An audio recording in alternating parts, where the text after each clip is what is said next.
How to set Instagram direct message notification sound. Don't like the sound you hear when you receive a message notification on Instagram? Let's change it. Go to your phone settings. Scroll down to the notifications option. Scroll again and find Instagram. Click on it. Among the options, find Instagram Direct. Click on it. To change the notification sound for messages, click on Sound. There are many sounds to choose from. Select the one you want.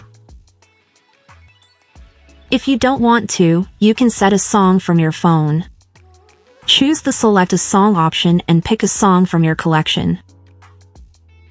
I'll stick with the sound I set earlier. Let's go back a step.